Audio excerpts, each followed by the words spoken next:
how dare you walk into my ring? I was like, dude, I'll fucking kill you.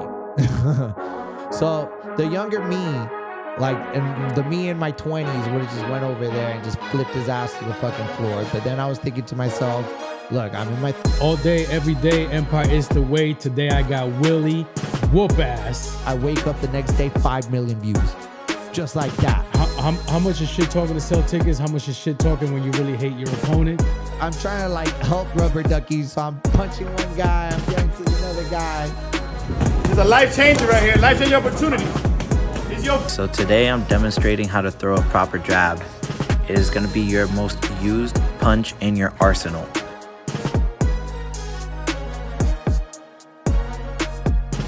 All day, every day, Empire is the way. Today I got Willie, whoop ass, in the house. This gentleman is a Miami native, but the reason I wanted to talk to him today is because he's a fighter. He's a warrior. He is a champion at heart, and we definitely want to get his story out. So, Willie, appreciate you for coming. Thank you so much. That. Thank you for having me here. Absolutely, man. Absolutely. So, Willie, Miami. Yes, sir. What's up with Miami? You grew up out here, no? Yeah, I grew up over here in Hialeah. Born and raised in the hood. You know what I mean? The Cuban barrio. There's a nickname for Hialeah, no? It's got like a tag or something like people. It's the progresses, the city of progress. Is that? Yeah. That's what they say. That's what they say, right? We call it Hia fucking Leah is what we call it. That's for sure. So you grew up in Hialeah. Yeah. Okay, Miami native. You seen? How old are you? I'm 35. 35. So you seen Miami go through some crazy changes, no? Dude, especially in the last 5 years. It's like a whole different city at this point. As far as what, though? Like, what do you mean? Like, for example, like, if you were to go back to, like, I would say, like, 2011, 2012, right? If you were in Miami, you're either Cuban or you're Haitian. You know what I mean? 12. Yeah. That's it. You're Cuban or Haitian. Those are the only people you would see. Now you see people from all over the world. Everybody's here. The last time I checked, I remember looking at, I was like 51% of the population in Miami is Cuban. Yep. I mean, that's the stats that I see. Straight up. And that 75% speak Spanish. Yep.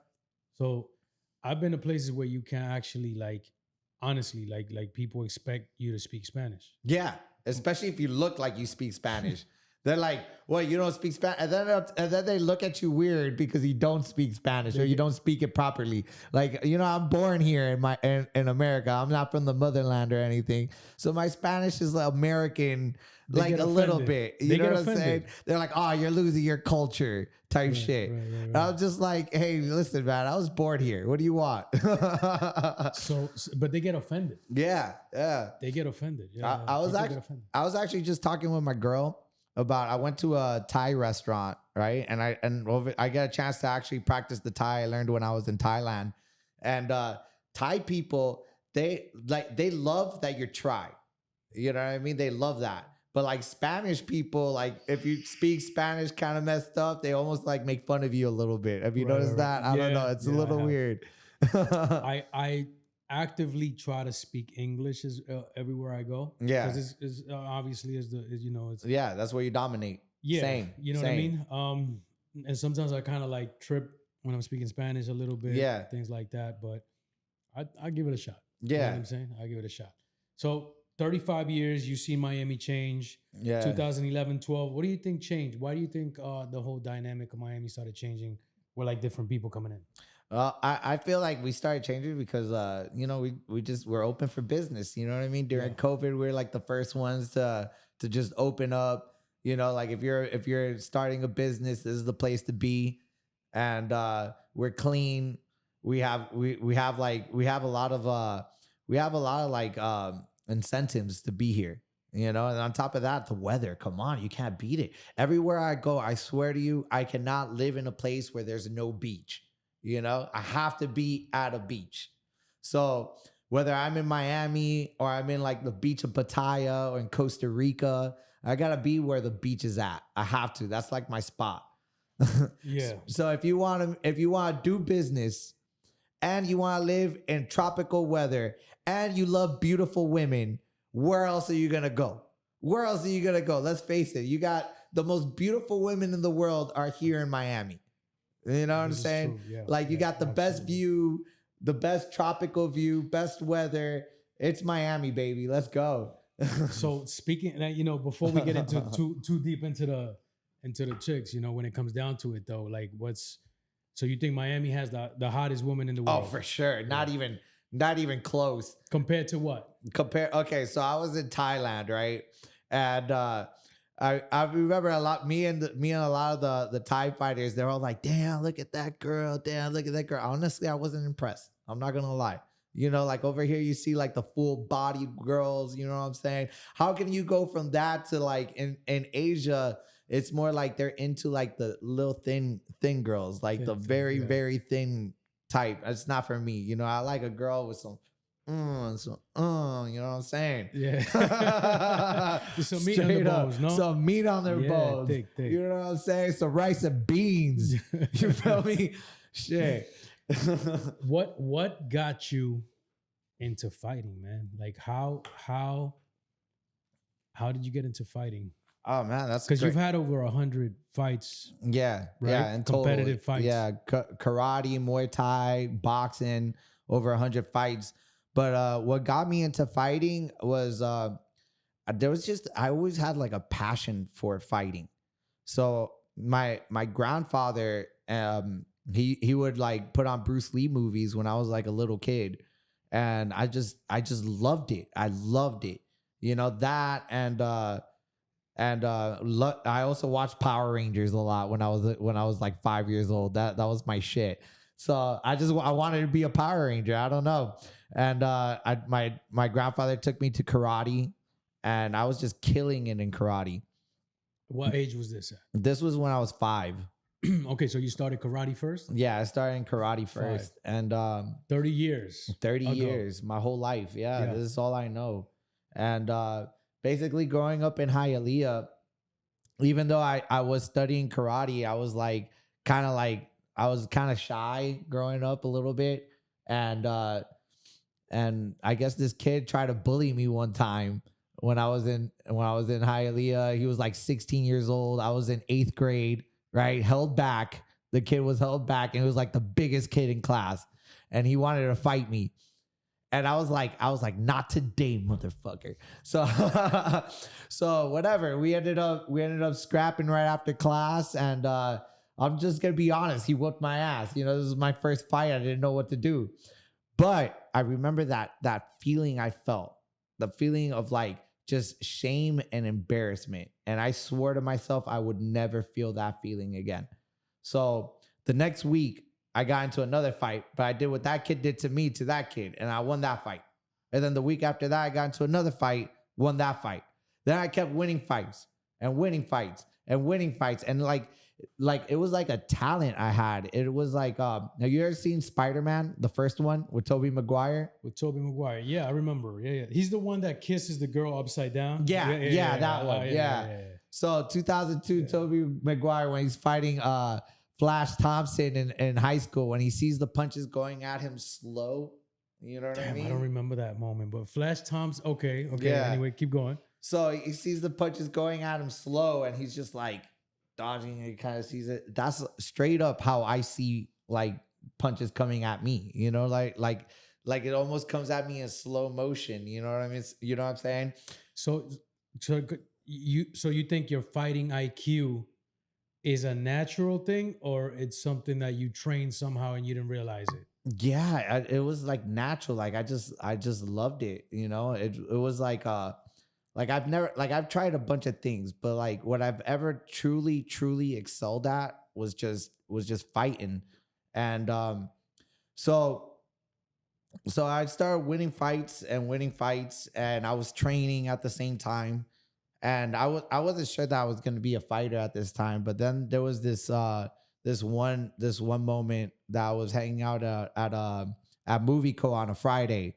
I'm 17 years old, And How many fights have you had at 17 already? man, at that time I was fighting 'Cause like if you- every fucking week. That's what I'm saying. Yeah, it's funny because in Hialeah, I would say that it felt like the wild, wild west, but instead of guns, it was your fist. Like at any moment, you gotta drop your shit and scrap. It was crazy. I remember I was coming home from baseball practice, right? Some kid had an issue with me. I dropped my shit and I scrapped right there. Like at this time, this is like back in like the early 2000s where everyone thought they were Tupac. You know what I'm saying? Yeah. And like straight up, kids would show up to your house, knock on your door, and challenge you to a fight like that, like on some honor shit. And I do it. Like it's happened to me. People showed up to my house and challenged me to a fight. I've showed up to people's houses and challenged them to a fight. Straight up, bring your kid out right now. I'm gonna whoop his ass like that type shit.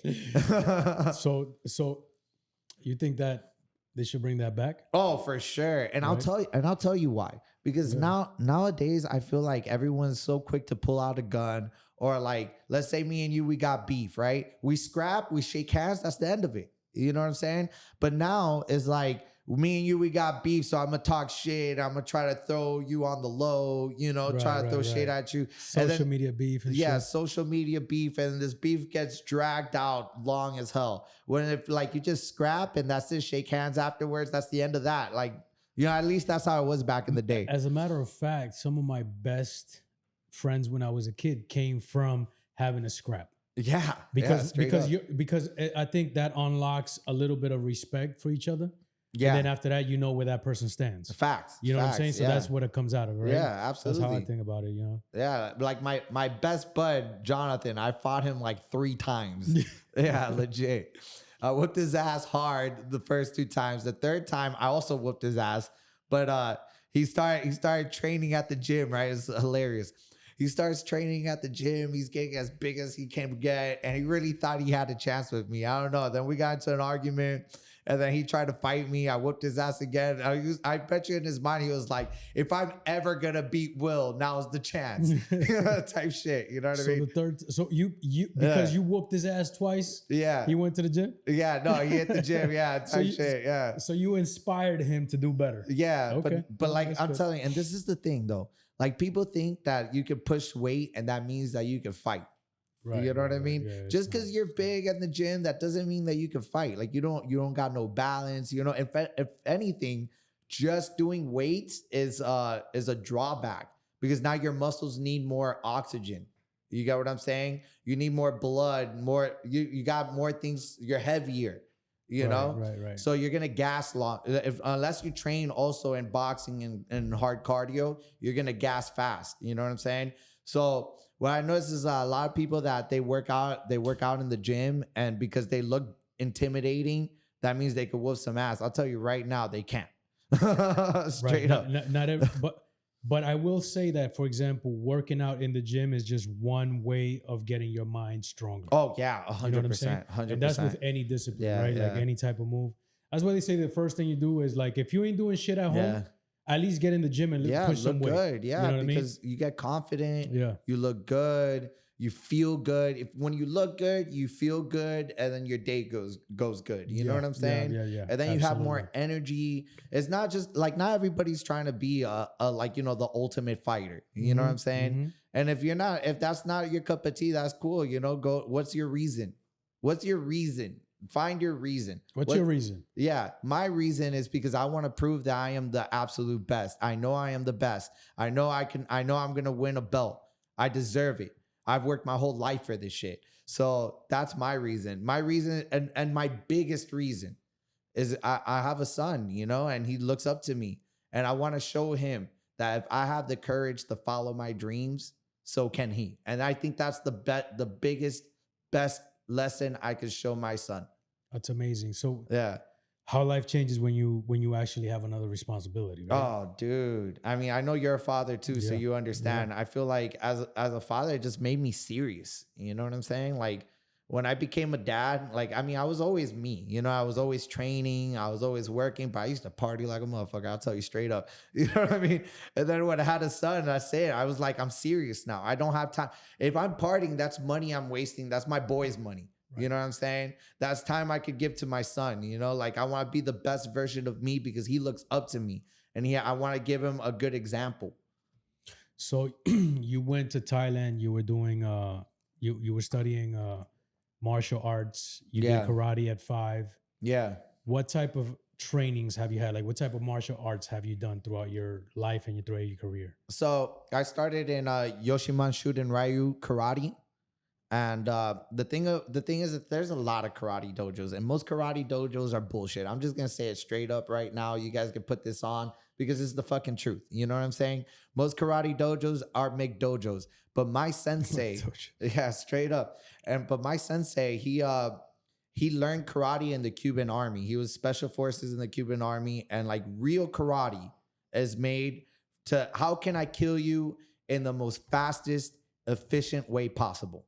That's real karate. You know what I mean? This whole bullshit of ha ha, you know what I mean? That's bullshit. You know what I mean? That's not real. So in my dojo, he teach me how to literally kill people. But it's not real from a standpoint. 'Cause like if somebody's starting to train and they don't know nothing, let's say, at some level they still got to go through the rite of passage or the beginning stages, right? Oh, for sure. So the so-called McDojos that you say, are those because they're just like preparation, very basic, or what's the reason why they're McDojos, so to speak? I'll tell you, because they're not training like you to kill. Yeah, okay. well, that, and also on top of that, you know, you're in a McDojo if you get a black belt within 2 years. That's number one right there. You know what I mean? Which I see that a lot. Another thing, when you're just preparing for competition karate, that's not real. That's not real fighting. You know what I'm saying? It's just not. You know, you know what I'm saying? Just fighting for points. That's not real fighting. Right. In fact, my sensei, at first, he didn't want me to do the competitions. Not because he didn't think I'd do good at the competition, but he's like, son, that's bullshit, son. And I was like, Sensei, I know it's bullshit, but I want trophies and I want medals. You know what I mean? That's what I told him. So like, we train like for real. So what we do is like, we put on the timer 3 minutes on, and we'd scrap as you would like kickboxing or boxing, but like, you know, karate style. And, you know, like when it came time for like a tournament, we'll train that point karate bullshit. You know what I mean? So that I go to the tournament. But like when I go to the tournament, I was knocking motherfuckers out. You know what I'm saying? And I was getting in trouble because like my style wasn't that traditional style. You know, I'd be more fluid. I'd be moving around. I'm like, you know what I'm saying? I'm really dotting people up. And I noticed that I was doing really good. And then I went to like a huge tournament in New York, right? Where people were coming from all over the world. What year was that? That was in 2016. 2016. Okay. Yeah. Okay. And people came from all over the world, and I got second place, even though I was whooping some serious fucking ass. In fact, I should have got first place. I have a video of me just straight up dotting the guy up. Like he shouldn't have won, but they gave it to him because he was that traditional style. So this is when I first started getting disillusioned with karate, because there was a lot of politics, and my sensei was even telling me like, it's bullshit. They won't, like, even though you're the best one, they will choose someone else because they like their dojo better, or they know this guy or something. Right. It's not even about the athlete. But then finally, karate in the Olympics. You know what I'm saying? Now it's every athlete's dream to fight in the Olympics. Every athlete wants to be in the Olympics. So I was like, you know what? I was already done with karate. I was already studying Muay Thai. But then I was like, I got to take this chance to go to the Olympics. Come on. You know what I'm saying? So I went to the Miami Open Olympic qualifiers, and I fought this one dude, and they kept marking against me, even though I'm clearly marking the points. They won't count my points. It's insane. You know what I'm saying? So then I was like, for every time they unjustly give him a point, I'm gonna hit this motherfucker harder. You know what I'm saying? Yeah. Like, so I got 2 knockdowns in that fight, and then the last one I straight flatlined his ass. Boom. Just like that. So it was like the last 10 seconds, and I went out, he comes at me, I was like, woo, woo. He comes in, whop, bam, put his ass out. That was the first time I've ever straight up KO'd a motherfucker. You know what I'm saying? And then they they disqualified me, and the old school karatecas in the crowd, they were screaming out, "Eso karate de verdad, eso karate de verdad." Everybody was on my side. Everybody, the whole crowd, they were all like booing that they disqualified me, and then they got 2 securities to walk me out. So in the Olympics, they don't give you like a pre-standardized, like you can do this, you can't do that kind of thing, or because I would assume that your dojo or your sensei would be like, yeah, well, we're gonna go into the Olympics. The rules are different. We got to play this way, Willie type of shit. Was any of that, or it was just like not really? Nah, I'm not gonna lie. Look, my sensei is a really old man, right? And he was old school karateka. You know what I mean? Like old school. Like he told me to get when he got his black belt, it was you had to live in the dojo for 2 weeks, and it was like hell week of like Navy SEALs type shit. You know what I mean? And that's how you got your black belt. In fact, he wouldn't give you, like, I remember I had one time, I was an orange belt for like 3 years. Like it was so hard to go up in belts, but there was real training. In fact, I've seen like guys come in with their black belts in my dojo. My sensei was straight up, take your black belt off your waist, give you a blue belt. In this dojo, you're a blue belt type shit. You know what I'm saying? You got to earn it. You got to earn this black belt. How long did it take you to earn it? For me, it took me, man, I was 27 when I got my black belt. So it took you literally. Man, it took me like my whole life. 22 years. Yeah, 22 years to get a black belt. And you did karate. You also did. Yeah, Muay Thai. Yeah, I did Muay Thai. That was in Thailand. Yeah, that was in Thailand. Well, so then I got, so after that fight in New York, right, I came back. 2016. Yeah, 2016. The Olympics was when? The Olympics was in 2017 or 18, I believe. Okay. I'm sorry, I've been punched in the face a lot. I'm not really I'm not really good with time. I'm just trying to put the timeline together. Yeah. But okay, cool. So about 17 or 18. Yeah, so right. It was funny because like, so I was doing Muay Thai before I went to New York. Like I already started. I found a really good traditional Muay Thai coach here in Miami. Shout out to Crew Dave. And how did I find him? So at my dojo, I was the best fighter at my dojo, the absolute best fighter.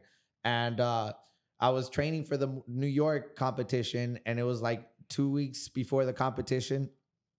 My sensei was like, okay, I'm going to have you spar the guys. And like, look, I'm training. I wanted to cut loose a little bit, see what I've been working on, see like what I got to work with here. So, and I'm always holding back, but this time I wanted to cut loose just a little bit. So my sensei goes to take a piss, right?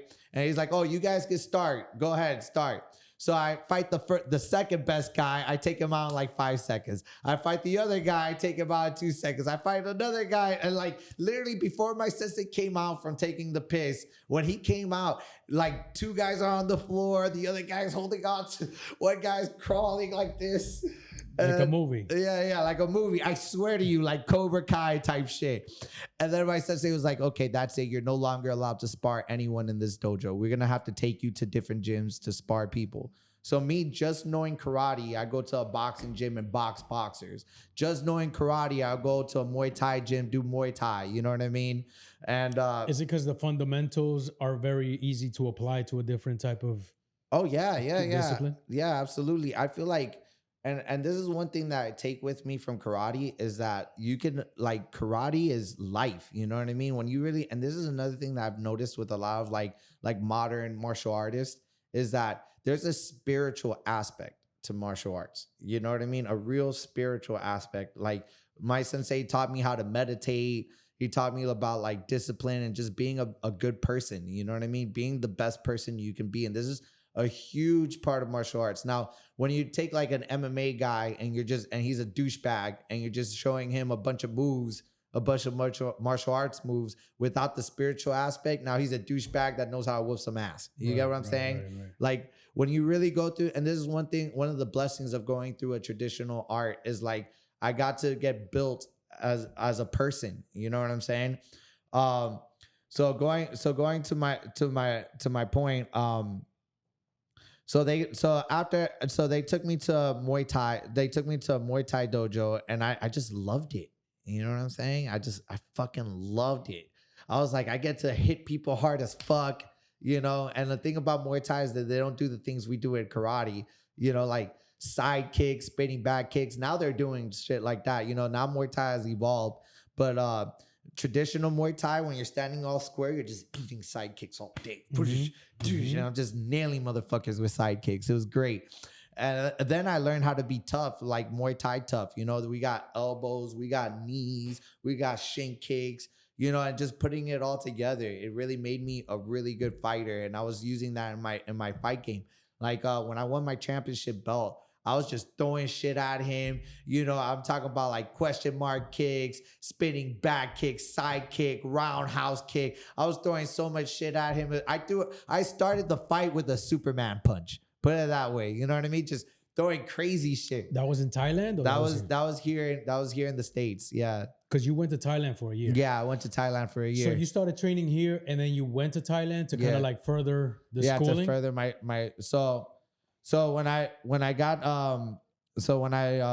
was training with my Muay Thai coach, Crew Dave, I had an opportunity to go to Thailand with the Thai fighting federation or whatever. It's a bunch of coaches, like a coaches retreat. We're gonna go to Thailand. We spent 3 months in Thailand, right? Going to different gyms. There was Sanctinoy Gym, Sasi Prapa, Kongsita. You know, these were the top 3 gyms in Thailand, or no? There's a lot of great gyms in Thailand. Straight up, there's a lot of great gyms in Thailand. But like my top 2 was Sasi Prapa and Sanctinoy. Sasi Prapa because they straight up train you like a machine. I'm talking about hard, fast, like as hard as you can hit. Waba, waba, waba, waba, waba, waba. 5 minutes, 5 minutes on, 30 seconds off. 5 minutes on, 30 seconds off. Dude, those 5, this is one thing I learned when I was in Thailand. Okay, so once you're done with your round, you have time to either catch your breath or drink water. You don't have time for both. You know what I'm saying?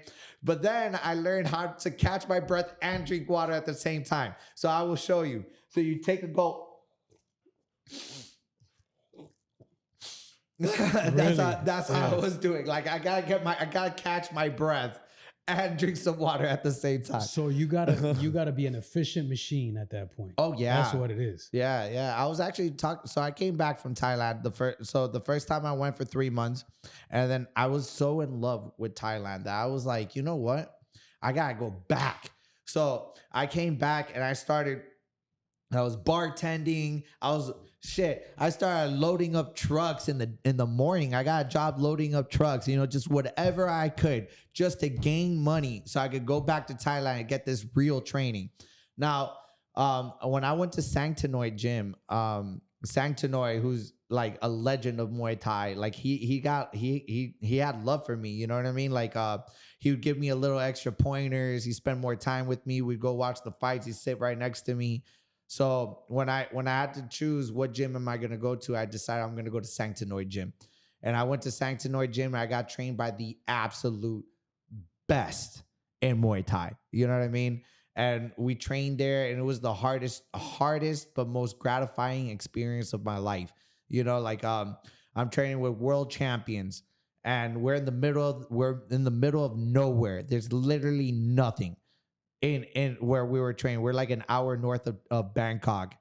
And in fact, they had like a hut where like you could buy like candy and shit. And it was like 2 miles away. And you had to like run there and you could like get like a couple little things and you take it back to your gym. they let you, the instructors will let you do that? Or oh yeah. Cool. They'll let you do that. And so in Thailand, it's funny because while we would start the day off with running 12 miles. Right off the back, it's 12 miles. And where I got the inspiration to have the cow, right, That's your logo. Yeah, my logo. Yeah, this is my logo, Willie Whoop Ass. Shout out to SLMV. They make all my shirts. They're great performance fitness brand. When you want to get some gear, go to them. They're great. So Willie Whoop asked why I chose the cows. So as I'm making my 12-mile run, right, there was like a herd of cows there. And like every day I'd run just a little closer. Then finally I'd run by the cows and they'd come and they'd greet me like dogs. like a dog would, like all excited to see me, and you know, I pet them and I go on my run. You know, and because of that, I thought, and also like I'm Spaniard and we love bulls over there. So I just decided, I was like, might as well, you know what I mean? Which is funny because now like my colors are like the Spaniard flag. Is crazy, you know what I mean? I mean, it's super dope. Yeah, my family in Spain, they love it. Did somebody give you the nickname Whoop Ass? Okay, so that's actually, how did that happen? That's actually a great question.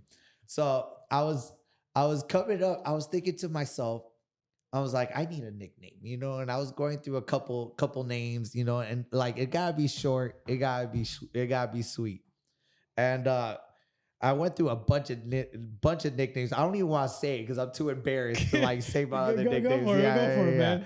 I don't know. I think we all go through that. Yeah, I think one of them was like the Red Dragon, or I don't know. They were lame as hell. And whatever. So I remember I went to sleep, right? And I just woke up from a dead sleep at 3 a.m. I was just like, Willie Whoop Ass. And that was that. And right there, I turned to Willie Whoop Ass. So is it like a divine?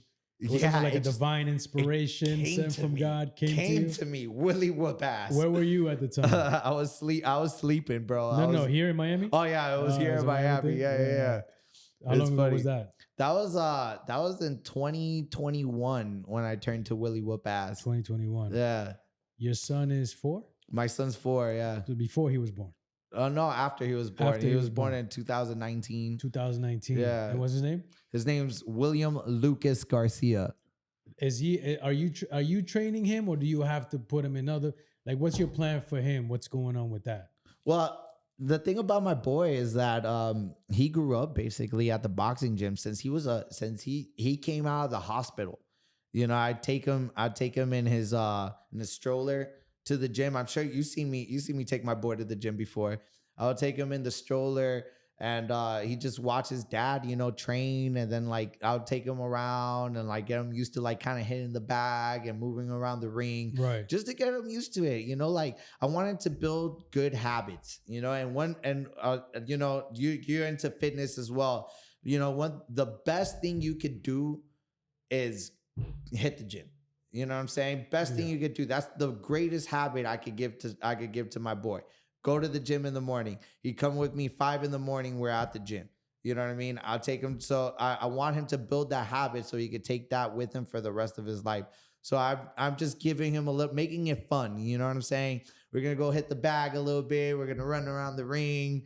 And now as he gets older, now we get a little bit more serious and a little bit more serious and a little bit more, you know, I start to really like do like precision training. Okay, now we're gonna hit the bag a little bit. And you know, I'm just so proud of this kid. You know, he says he wants to be a superhero like Dada. You know what I mean? It just, you know, in his mind, I'm out here like fighting crime and shit. Right. I mean, we're all our kids' heroes, you know what I mean? Until they grow up and get other experiences, but we are their heroes. Man, yeah. At the end of the day, you know? Absolutely.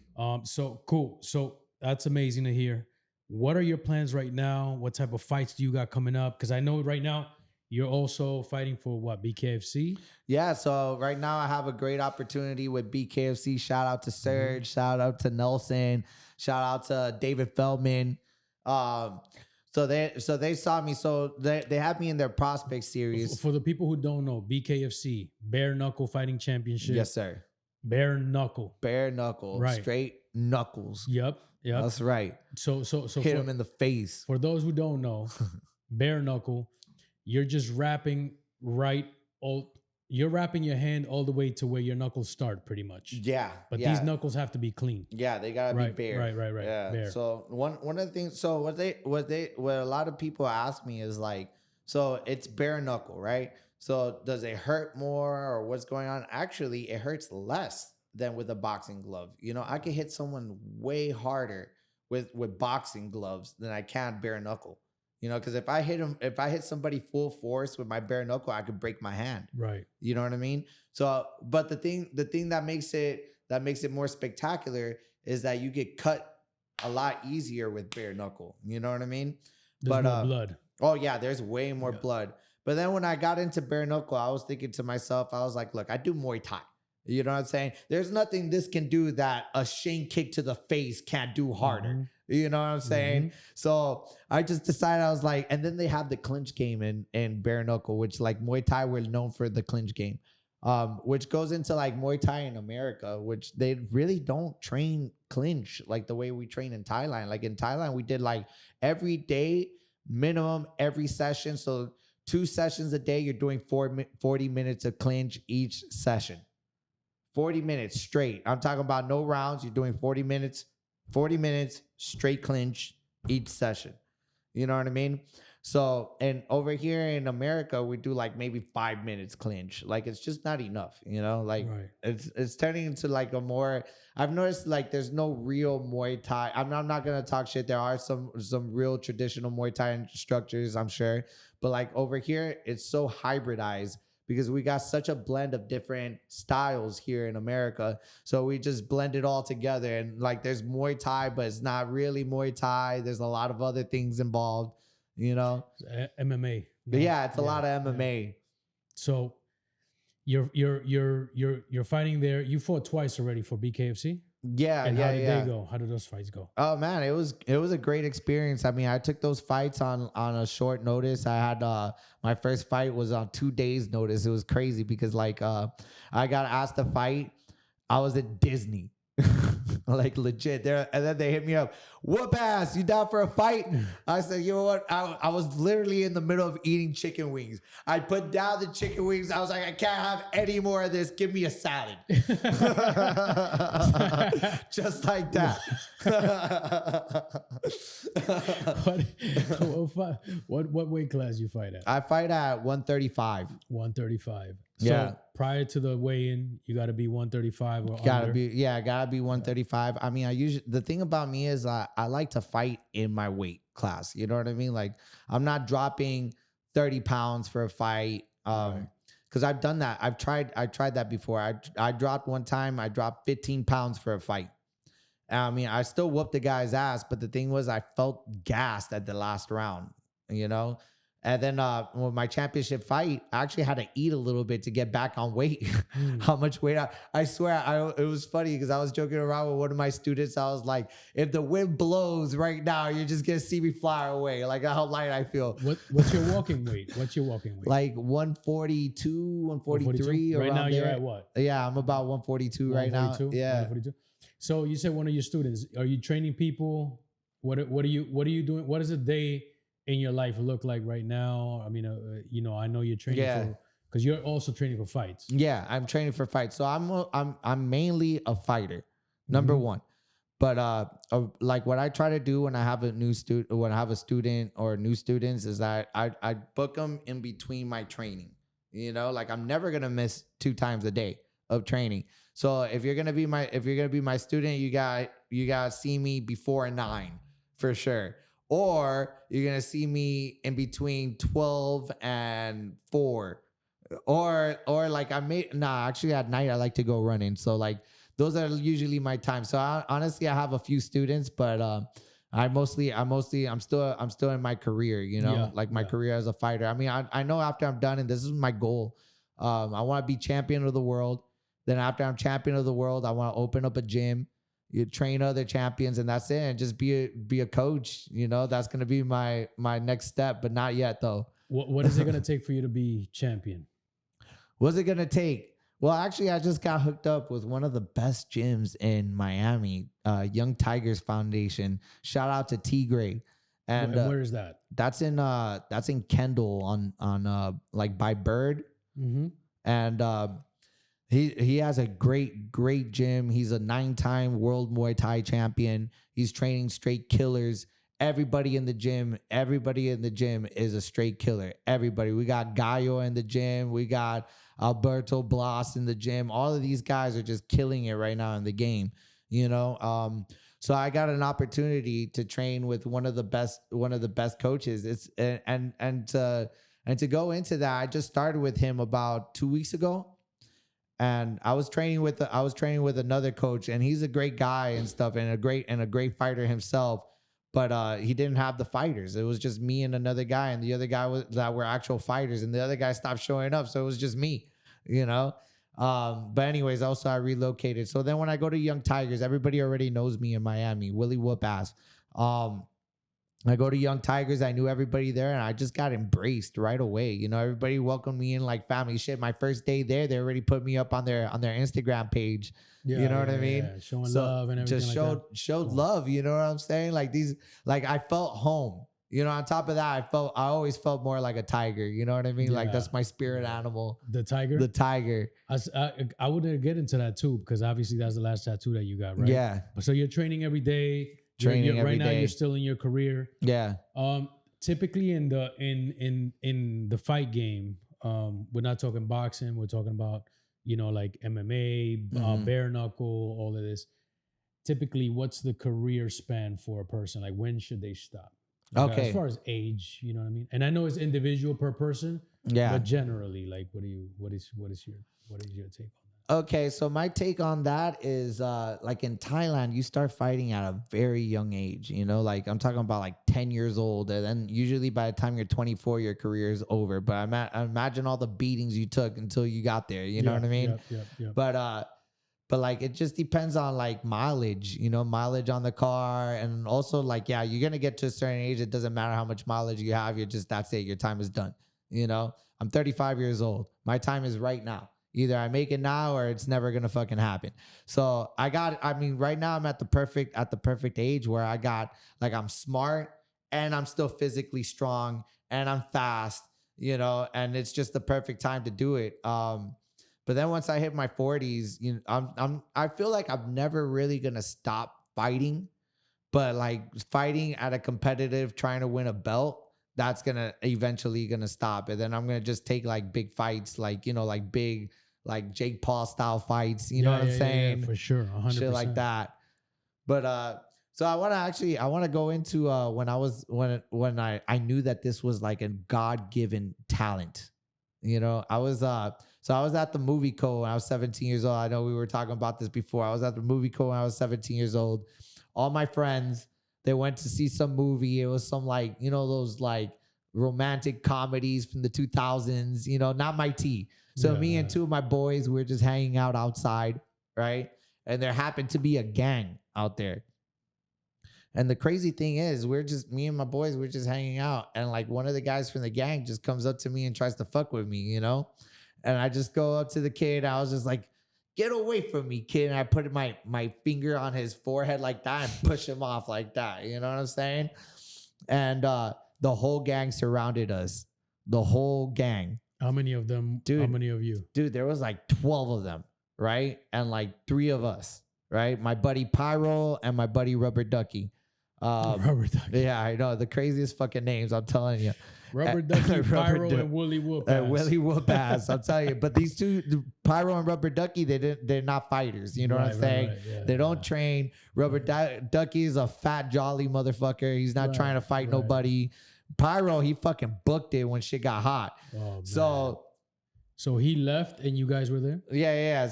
So what happened was, as I'm talking to one of the guys, like, yo, what the hell? That's what the guy tells me. I was like, I don't know. This kid came up to me, started talking shit, so I pushed him away. And as I'm saying that, the biggest motherfucker comes from behind me and just decks me in the back of the head. Boom!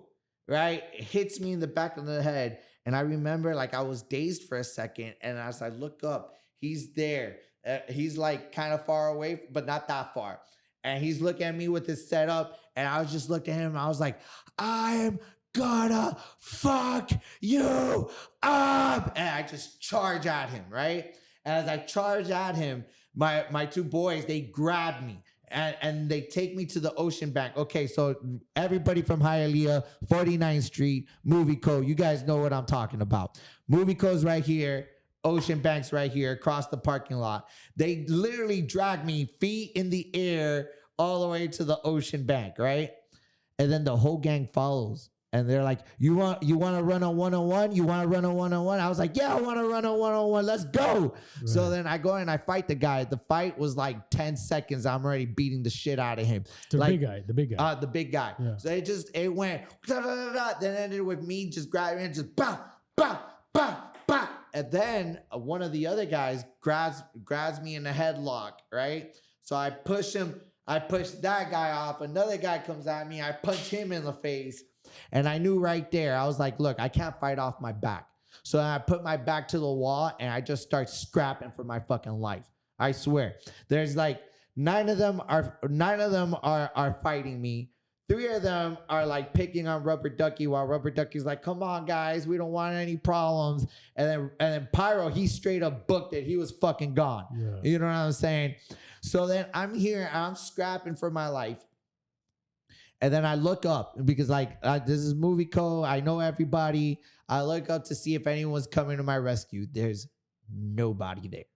You know what I'm saying? Welcome to the man's world. Huh? Yeah, legit. And I'm just thinking to myself, I'm like, look, this isn't a Bruce Lee movie. You know, I'm probably going to go down. But damn it, I'm taking someone down with me. Right. You know what I'm saying? Straight up. Someone's going fucking down with me. You know? So then as I'm scrapping, I'm like the difference is I'm actually fighting for my life. Let's say I go down and there's 9 guys beating the shit out of me. What can fucking happen? I could fucking die. Who knows? You know what I'm saying? Yeah. So I'm really scrapping for my life here. And I'm fighting, and I noticed I'm hitting harder than everyone else. I'm moving faster than everyone else. I just looked at it like I'm fighting one guy with like 40 hands, right? Then it got to the point that they just separated. It turned into a bigger circle. Then they try to come at me with angles. So one guy comes at me, bah! Next guy, bah! Then whoever came near me was catching these hands. You know what I'm saying? Straight up. And you're 17 at the time. I'm 17. Also at the time, I'm opening the dojo. I'm going early. You know, like this was a straight up obsession for me. You know, fighting was a straight up obsession. Training was a straight up obsession. I'm showing up early at the dojo before class, and I'm opening the dojo. I show up after school. I close the dojo. I'm the first one in, last one to leave. You know what I mean? So I'm a whole nother animal. And then I'm scrapping for my life. They're coming at me at angles. And it got to the point that they just stopped and just looked at me. And I'm there like ready, like who wants it? Who wants it? Let's go, right? And then they just start picking on Rubber Ducky. They just leave me alone, like I'm not, like I don't exist, and they go after Rubber Ducky. They're like, we can't get this guy. So then I'm trying to like help Rubber Ducky. So I'm punching one guy, I'm getting to another guy, right? And then so movie goes right here, Ocean Bank's right here. Across the street, there's a fire station. I guess the firefighters saw what happened, and they rush in, and the gang runs away. You know what I'm saying? And they saved Rubber Ducky. Yeah, they saved his ass. Actually, he got hit with like a metal pipe. Oh, man. Yeah, like right before they left, they hit him with a metal pipe. I tried to save his ass, but I mean, there's only so much you can do. You know what I mean? You get put in that position, you got to start fucking scrapping. Yeah. You know what I mean? So Rubber Ducky got hurt. And I didn't think that anybody saw this fight, you know, like whatever. After that, I went out and I fucking partied with my friends and shit. It happened on a Friday, right? But it turns out that there was actually 2 people that saw the fight, that saw the whole thing.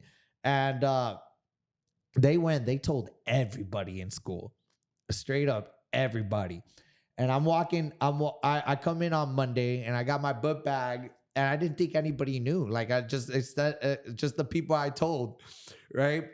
I walk in and I get a straight up standing ovation in school. What school is this? This is Hialeah High. Hialeah High. Yeah, 49th Street. So you were really in the movie code of your neighborhood anyway. So everything, you know, for sure. So I get a standing ovation. Everybody stands up, starts clapping, right? And I felt so good. I can't even tell you, but like I remember that weekend though, like that after that fight on Friday. And at this time, you know, I'm 17 years old. I'm about to finish school. I'm trying to decide what I want to do with my life. You know what I'm saying? And I just knew right there, I was like, this is a God-given gift. God-given. I was made for this. I was born for this. God made me to be a fighter, nothing else. But, you know, my mom wanted me to go to college. You know, she didn't want me to be a fighter. So I tried college, and I remember I was in one semester of college, right? And I had to take an exam. I'm sitting there, and I'm about to take the exam. And I remember I looked to the left of me. I looked to the right of me. I look at my paper. I was like, what the fuck am I doing here? That's it. I'm going to go back to the gym, get punched in the face. It's the warrior's way, man. Yeah, straight up. You're a fighter, man. You're a fighter at heart and mind and soul, man. Spirit, Absolutely. So when is your next fight? My next fight. Okay, so right now we're in talks with BKFC so I could get a fight as soon as possible. They offered me a fight on a week's notice, which I wasn't ready to take. Look, I want to be out there. I want to give you guys the best. You know what I mean? I want to give my audience the best. I don't want you guys to see a half-ass whoop ass here. I took 2 fights on short notice for them for the Prospect Series. I said this fight, since it's a main card, Conor McGregor was there, South Dakota. I was like, I gotta go out there. I gotta show out.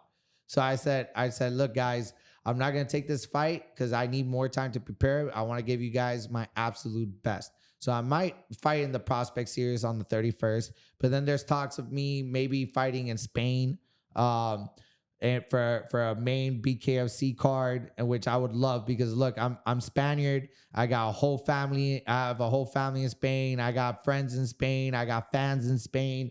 You know what I mean? I go to Spain, people are actually going to buy tickets. While where they're bringing American fighters to Spain, nobody knows who the fuck they are. I'm telling you, if I go to Spain and I fight in Spain, all of Sevilla is going to show up. Shout out to Andalusia, Sevilla, my second home.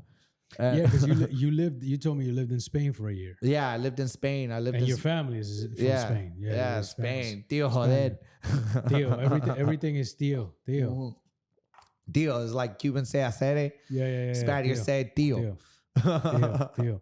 So what do you think is happening nowadays in society as far as like the weakness of people? Like, because you're old school. No, I consider myself old school. Of course. Like, you know how it is. Yeah, for sure. 100%. I'm a hands-on guy. You know what I'm saying? But I overheard little things, little snippets, and I kind of see you kind of out there. Yeah. You went viral with different things. Oh, yeah. But I wanted to pick your mind as far as like what you think is happening with society, because like at the end of the day, there is like some type of weakness to it because you're a man's man. You know what I'm saying? You're fighting. Absolutely. You're a champion. You have that warrior mentality. Like, what do you think is wrong with today's youth or the way the culture is moving? Well, I like the way you said that I'm a man's man. I feel like the man I am today is the man that most men were for most of time, most of history. The biggest problem today is that men aren't men anymore. You know what I mean? Like, people have gone soft. They don't stand for anything. There's no morals. Like you're not trying. Like, you're not trying to be the best version of you. And I straight up said it. Listen, if you're not out here trying to be the best version of you, don't fuck with me. I don't have patience for you. You know what I mean? Because all you're gonna bring to me is drama that I don't need. I'm focused. I'm sharp. I'm here trying to make it. And if you're not on the same level as me, if you're not out here trying to be the best at whatever the hell you want to do, I don't want to talk to you. I can't relate to you. Kobe Bryant says something like that himself. And Kobe Bryant was one of the best basketball players of all time. How did he get that mentality? Like, I'm not gonna fuck with you unless you're trying to be like the best version of you.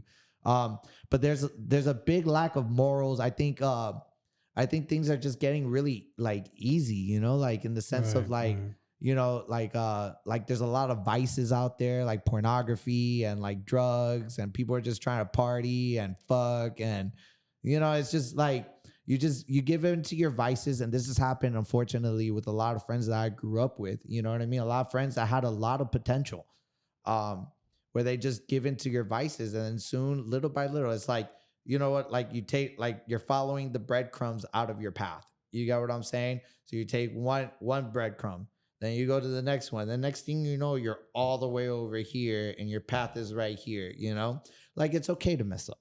Everybody messes up. I mess up. Sometimes I go out and I'll drink all night. I wake up the next day like, fuck, I shouldn't have done that. Now I'm not training right for 2 days. You know what I mean? Yep. But you know what I do? Like, you fuck up and be like, look, I fucked up, whatever, back on the horse. You know what I'm saying? right back on the horse. Like, don't just stay fucking up. Right, You know, right. like get back on it. But yeah, I feel like men need to have more morals, need to have better standards for themselves. You know, and this is one of the things I honestly I really look up to you, Steve, because like I see what you're building, I see what you're doing with your business and how you carry yourself. You know, so I have a lot of respect for you because I consider you also a man's man as well. I appreciate it, brother. Thank you. Yeah. That means a lot. You know what I'm saying? Yeah, absolutely. I think when it comes down to it, discipline, hard work, and actions is what speaks. Forget about the big words. time. You know what I'm saying? Yeah, absolutely. You know, but yeah, I definitely appreciate it, man. 100%. So the next fight, Mm-hmm. you're kind of like right now you're training, hoping it comes through, ready. I know you said you almost took one in a week's notice, but you kind of declined because you're like, I'm not my best right now. Yeah, I didn't want to do that. How long is it gonna take for you to kind of like be ready, like fight ready? Okay, so since I've been going hard training, I'm talking about like I'm doing like 3 sessions a day, sometimes 4 sessions a day. Right. Shit, I'm going so fucking hard. I'm putting my all my focus into this. I'm telling you, I'm gonna be when I get back in the ring, I'm gonna be the absolute best version you have ever seen of whoop ass. And right now I got my speed back. I was training today. I'm throwing fast. I'm throwing hard. I'm hitting hard. Like people at the gym are stopping just to look at me hit the bag. And like I feel like I need like maybe 2 more weeks, and I'm right there, right where I need to be to like be like just absolute killer. And if I get that fight in Spain, which is gonna be in October 13th, by then I'll just shit. Who's gonna stand against me? I'm telling you, I'm willing. And 135 pounds. I don't see me having an issue with anybody, honestly. If they give you, like, for example, if they give you a couple of weeks and say, okay, you got to fight, you're probably going to have a fight, let's say in like 2-3 weeks, right? Yeah. You're like, okay, I could be in shape ready. But if you don't know, like, for example, for a fighter, right? I want to think about fighter. If you don't know who your opponent is, Yeah. and you get to know, like, let's say the last couple of days, would that affect you being ready because you're not training for that specific person? Or you're like, fuck it, I'm training, I'm good. Let me see if I could pivot. Yeah. Okay. How does that work? I like the way I like that you asked that question because when you're training for a fight and you have a specific opponent that you're training, you get to watch his videos. Mm-hmm. You know what I'm saying? You get to study him, see what he likes to do. Like I remember I was telling you earlier how when I study my opponent, I like to see what his first favorite combination is, his second favorite, his third favorite, where he likes to cut, you know, like how he responds to certain things. And I study that and I study that. And I swear I watch a video, at least one video a day, every single day of my opponent. You know, I'm living, breathing, killing this man, you know, which actually goes into like my first Muay Thai fight was in an MMA cage. And I remember when I stepped into that cage. Now I've done shit. I fought so many fucking times in karate. It was like nothing, you know? But when you go into a cage and they lock the cage behind you, there's something primal that just happens. You're like, oh, fuck. I remember I thought to myself, I was like, can't believe this is legal. And you fought all them times. Yeah, 100%. Because MMA would be an octagon, pretty much. Yeah, the octagon. Right, yeah. Right. Yeah. So they locked it behind, primal, boom, turned on, survival, all of that. So I like to think to myself when I'm in a fight, I like to think I'm a hungry lion. You know, I have not ate in 3 days. Someone just threw a piece of steak in the middle of the ring. Either I'm going to eat it or he's going to eat it. Right. You know what I'm saying? And damn it, I'm going to eat that fucking steak. You know, like that. This is, I tell myself, this is my motherfucking ring. You know what I mean? This is my ring. How dare you walk into my ring? You know what I'm saying? My space, my territory. You're going down. Okay, shit. So how much of the fight game is talk game? Oh, because man. in the fight game, when you watch MMA, BK, you know, any type of fight, absolutely, you're talking about egos. You're talking about people who are like, okay, let me pump my chest. I gotta say what I need to say. Absolutely. How much of it is let's sell these tickets to get people to watch, right? And how much is it? I really hate this motherfucker, and I really want to fucking eat his children. Oh, yeah, You know what I'm saying? yeah. No, Like, absolutely. Mike Tyson. Hell yeah. You know, how much is what? You know, All right. So the thing about that is you definitely want to get into your opponent's mind. I mean, if I could beat you before we get into the ring, you know, you're already done. You know, like Sun Tzu, you win the battle before the battle. You know what I mean? And those that go into the battle seeking to win will lose. Right? Yeah, Art of war. And Mike Tyson said it, man. That's the art of skullduggery. He says it. Yep. You know? Absolutely. Like most opponents lost the fight before they even got into the ring. Yep. Yeah, man. I remember, so I got to my second Muay Thai fight, right? I fought for the World Muay Thai Organization. And so remember I gave a huge shout out to Crew Dave. Well, I left Crew Dave so I could go and I trained with another coach. Shout out to Gregory Choplin, 2-time world champion.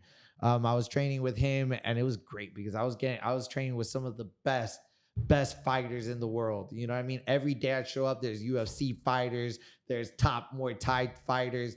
Every day I'm just getting fight. It was great, you know? So I go and I'm about to fight this one dude. His name's Zaid, who actually ended up doing really good for himself. You know, I got no hate for nobody. When you're fighting, you don't want to have I don't feel anything, you know? I don't feel hate for the person. I don't feel love for the person. You know, I'm in there to do a job and I'm going to fucking do it. You know what I'm saying? Like there's no hate. There's no emotion. Emotions is what's going to get you knocked out. Right. You know, if you start acting in your emotions, you're going to make mistakes and you're going to get fucking hurt. It's about being stoic, I would say. But with Zaid, he shows up to the weigh-ins, right?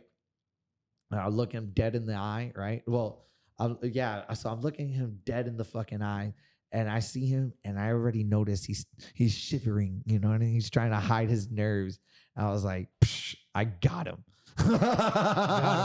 So as soon as you smell that, oh man, that because that's at some level that's like anxiety, fear, whatever it is. Yeah, you smell that and you're like, boom. Okay, oh man, I got him. Right, that's it. It's over for him. So then, like the next day, right, as they're giving the fighters meeting to tell us the rules and shit like that, like I'm just amping up his anxiety. So I'm just staring him down. Like I'm not even, the guy's talking over here. I'm looking at him in the fucking eye, and I can tell he's looking at me. He's looking at me from the corner of his fucking eye. You know what I mean?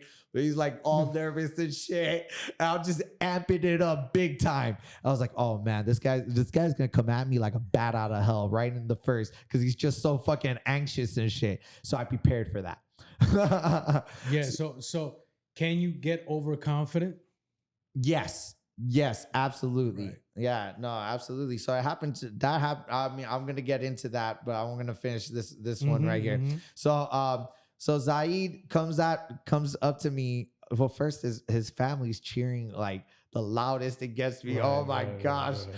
Like, dude, I whooped out an ass in front of his family. It was so bad. They had front row seats to this shit. Damn, that's crazy. So he came at you the way you thought he came at you? Oh yeah, no, it's crazy. Right. It's like I dreamt it. Right. You know what I'm saying? So I was practicing my teep. So what's a teep? It's the front kick, boom, right? So as soon as he comes at me, right, I just go in, I front kick his ass. Wow. Bam! Sent his ass all the way back to the other side of the ring. First mistake, everyone's going fucking nuts. You know what I'm saying? Wah! Right? So whatever, first round, I'm working his ass, and this is what I like to do. And fuck it, you know what? I'm gonna tell my fucking secrets, because whatever, bro. You come at me with some other shit, I'm gonna come out you with some new shit. Right. No, you know, I'm adaptable. So what I'd like to do, especially with fighters that are nervous, right, is that they're gonna go and blow their load in the first round. They're gonna give me everything they got. So what I like to do is I like to make them think I'm going as hard as them. You know, like I'm still taking my shots. You know, I see the shot, I'm gonna take the shot. You know, but like I'm working and I'm playing with their mind. You know, and I make them think I'm going as hard as they're going, but I'm not. I'm reserving my gas tank, and then. Second round, now you're fucking gassed and I'm not. Strategic. I mean, strategic. Yeah. 100%. So if you watch that fight, On the second round, I'm just putting on a clinic. I'm just beating the fucking shit out of him. And now his family that was rooting all against me, I go up to them, I go right to them. I was like this. And then I get a bow like that. Oh man, it was so bad. I mean, honestly, that, you know, one thing is, yeah, your support group and shit like that is cool that they come. But if you really did not do the homework, and you don't know what the fuck you're doing, and you end up that's embarrassment. Yeah, no, that's pretty harsh. I put the whooping on his ass. Right. That's for sure. And so going back to what was the last question that you asked me? What's the difference between, like, pretty much, for example, shit, I just lost it too, but it's really the fighter. Mm-hmm. I had asked you how much of it is the shit talking. Oh, right. How much is shit talking to sell tickets? How much is shit talking when you really hate your opponent? Yeah. We kind of didn't really get to that. Like, if you could kind of like get, you know, a little bit into that. So I mean, I should talk, but like, I never really like to like disrespect my opponent. You know, I mean, I come from the traditional martial arts, so it's not really like, oh, you're a piece of shit, fuck you type shit. It's more like, look, this is how great I am. And unfortunately, you're not on my level, bro. And you're going to find out real fast. Yeah, because that's what I'm going to say. That comes from confidence. Yeah. That, you know what I'm saying? That comes from confidence in knowing what you're doing, right? Yeah, exactly. So would you say, for example, fighters like McGregor, when they talk their shit, are they disrespectful? You consider that? Or you think that that's like still from confidence? Well, I feel like McGregor, he started with confidence. You heard the confidence in his voice. You know what I mean? I remember when he was saying some shit like, have I been wrong yet? You know, when he was talking shit. And it's true. Like, you felt the aura of confidence. Like, he could knock anybody out. The prime McGregor was like, it was just one of the greatest things to witness. You know what I'm saying? Yeah. But then once the Khabib fight, you could just tell. Like, I'm telling you, as a real fighter, you just knew. And there was so many people they were just like on the McGregor hype, McGregor. And then like, you could just tell that he wasn't confident. And he was throwing all the underhanded mental games, but Khabib stoic. Like, remember I said there's no emotion. This is what it is. He stayed stoic. Like, whatever you say is not going to affect me. And Conor said the worst things. Talked about his religion, talked about his family, called his wife a towel. You know, that was fucked up, you know? But it all came because he was insecure. You know what I'm saying? Right. But that's a question. So that at that point he's being disrespectful. Yeah, no, that was fucked up. Yeah, no, I would never do that. You know, like, I don't care what religion, you know, like what religion, I respect it. You know, I'm not gonna talk shit about your religion or your family, and I wouldn't want you to talk shit about that's just a whole nother thing. Like, that's the type of shit I'll fight you on the street over. You know what I'm saying? Don't cross those lines. Yeah. Don't talk about my family. I'm gonna punch you right in the fucking face. Fuck this promotion. I'm fucking you up right now. Type shit. You know. Right. So as far as the fight game, cool. You got to fight. Hopefully, we get this fight coming up. You'll be ready for it in about 2 weeks, right? If anything, you know what I'm saying? Yeah. So, you know, obviously, let's try to get this fight going on so that really could whoop some ass. Yeah. On the tattoo game, right? I see you got some tattoos. Like, yes, sir. I see you got some Polynesian on you. Yeah, I got Polynesian on me. And I seen also too, you got the Batman. I got but in red. In red, yeah. What was that about? Okay, so growing up, Batman was like my favorite character. You know what I mean? And I remember I used to like pretend to be Batman as a little kid, you know? So why did I get the Batman tattoo? Was because I wanted to like always remind myself of that inner child, you know? And it's not just that, but also always do the right thing no matter what, even when no one's looking. Like Batman, you know, he's a fictional character, but it's something to look up to, you know? And that's why I got it. Also, it looks badass. I mean, come on. You know, they say that the real you is the you are when nobody's watching. You exactly. Know what I'm saying? That's the real you. That's the real you. Absolutely. You know? Who's Willie Whoop Ass? Yeah, Willie Whoop Ass. I'm just a guy that, you know, I want to do the best. I just want to do the best I can, and in the fight world, be the best father I can be the best friend I can be. But most importantly, I have a purpose. you know, and that is what really, really matters to me over anything and everybody is fulfilling my God-given purpose in this world before I die. Number one. But besides that, I'm not the type of person to like backstab a person or like, you know, like I'm here. I genuinely care about people, you know, I genuinely care, which actually goes into my viral video, you know. So the video that blew up the most, I saw a guy beat the shit out of his girlfriend, you know, just a big 6'4", 300-pound dude. You know what I mean? I finished training. So I was training my ass off for like 3 hours, right? It was fucking nuts. I trained my ass off for 3 hours. Then I go for like a 3-mile run. And I was just like, you know what? I'm going to get myself an orange soda. I love orange soda. Okay. You know what I mean? Who loves orange soda? Whoop ass love orange soda. I do. Ooh, I know for all the people my age. So you go get an orange soda. I go get an orange soda, right? And I swear to you, as I'm walking out, right? I'm walking out of this packed gas station. There's a bunch of people that witnessed this shit. I'm walking out, and I straight up see this guy grab his little 4'11" girlfriend from the shirt and just went wha pop, pop, like that. And I was like, what the fuck? You know? And like, I see, so then I look at everybody that saw what the fuck I saw, you know? And everyone's doing one of these. Right. Nobody's seen. Nope. I didn't see shit. I didn't see shit. You know, he was a big guy. You know, he was like twice my size. You know what I mean?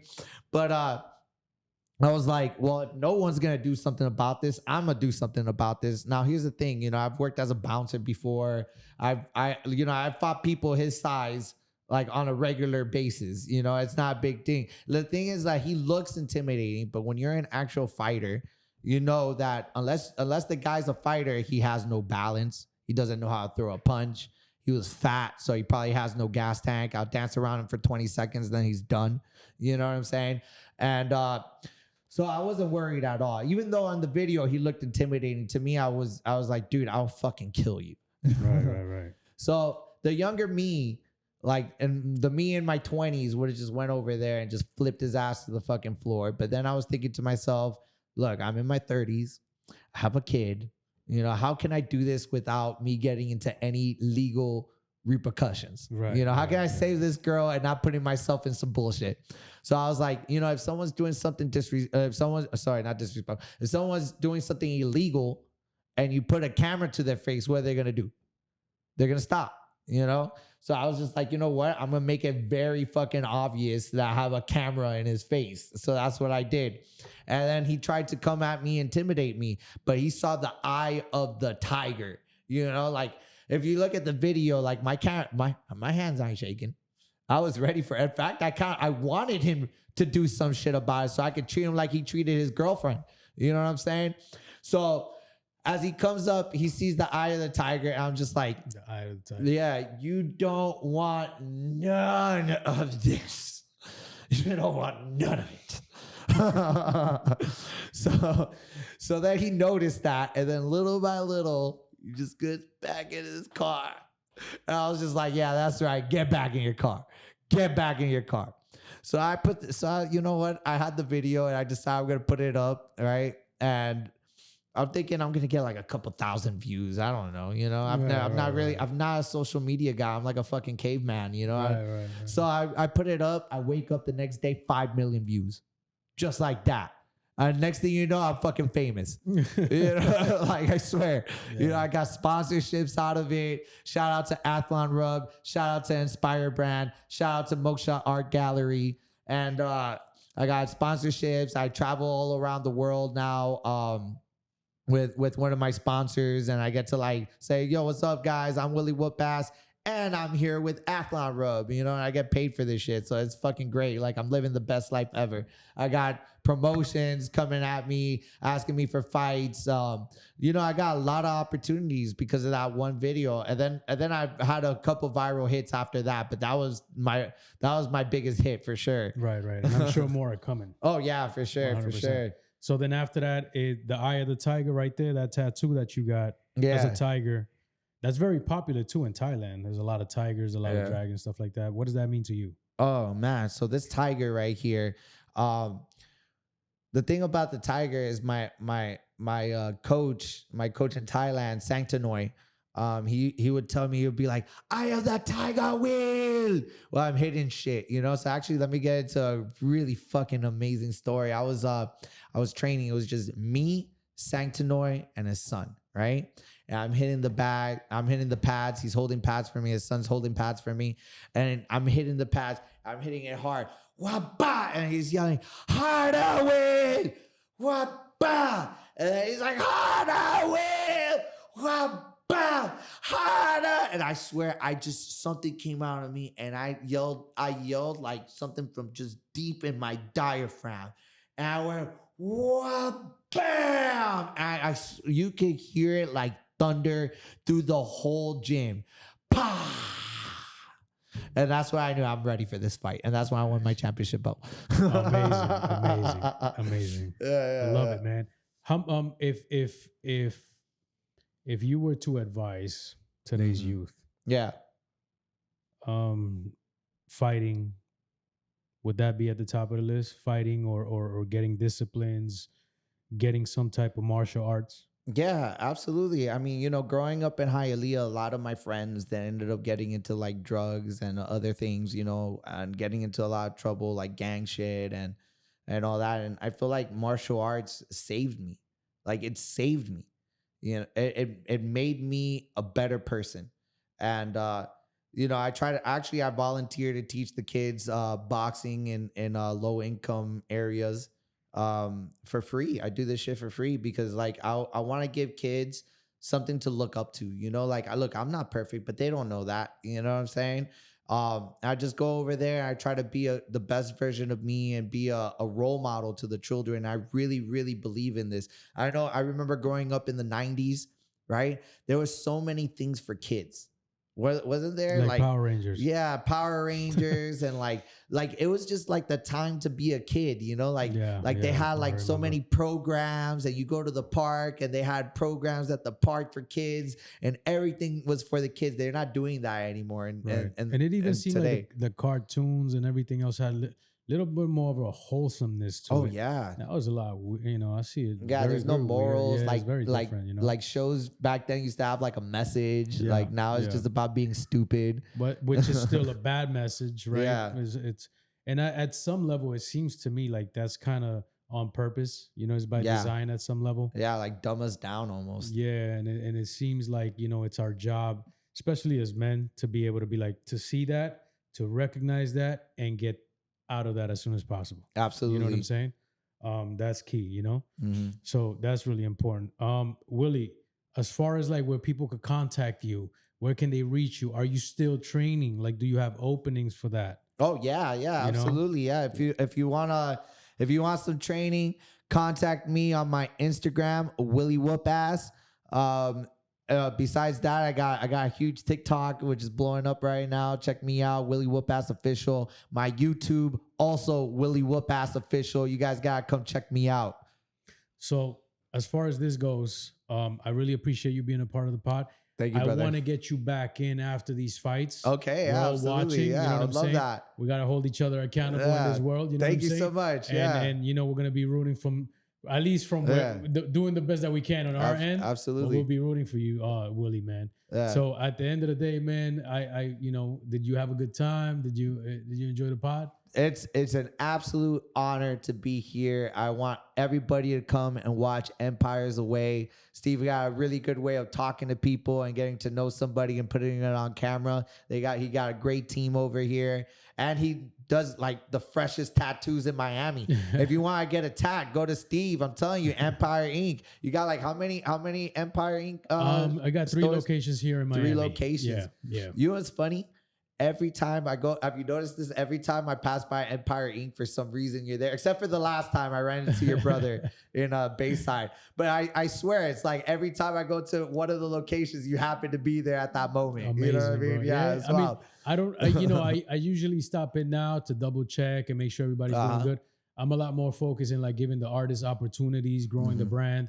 even for me right now to like tattoo somebody, the time, you know what I mean? It's not because I don't love it, because I have a bigger purpose, which is kind of like to get people's stories out, grow the brand, and really get this whole it's a movement really that I'm trying to get out, you know. And it's not just like, oh, the tattoo artist, but it really like the tattoos, fitness, and business. Business to me is really the most important type of language, because everybody in the world speaks business. And business is just an exchange of resources, goods, and services, you know what I'm saying? And I think it comes from like people knowing their worth and being valued in the world. You know, the tattoos is just like, hey, a tattoo is a rite of passage. If you feel that little bit of pain, you go through it. It also means you're committed to something for life. Absolutely. You know what I mean? Absolutely. So if you're committed to something, that means you stand for something. Absolutely. Even if it's not what somebody else believe, at least you know where that person stands. Yeah. You know what I'm saying?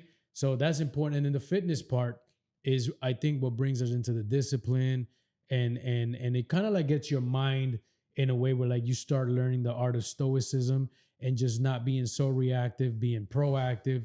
And the more you do that, the stronger you become. So I think that's what we need in society, is strength and men to be men.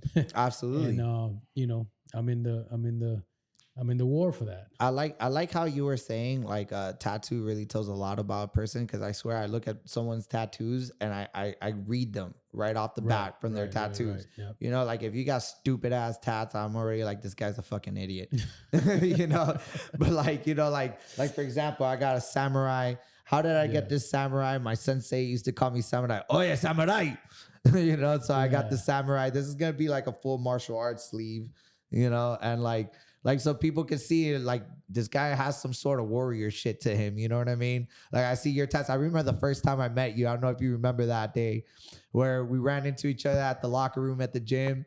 And I was like, dude, that is a sweet back piece. And you're like, oh, thank you, man. Thank you. That was at what? That UFC? was in UFC gym. Yes, yeah, it UFC was. gym in Midtown. Yeah, you're right, bro. I had totally forgotten about that, because I remember the next time, well, at least outside of the gym, I saw you in Target, and I was like, yo, you got to come to the new plays that we, you know, put together. So you did, man. And I did, and they didn't even interview me. They just said, okay, you're hired. You start tomorrow. Just like that. I said, Steve just had to put in the word for me. That was it. Boom.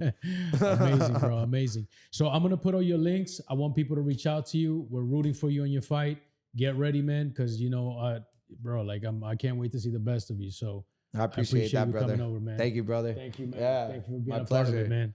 And until next time, all day, every day, Empire is the way. Empire.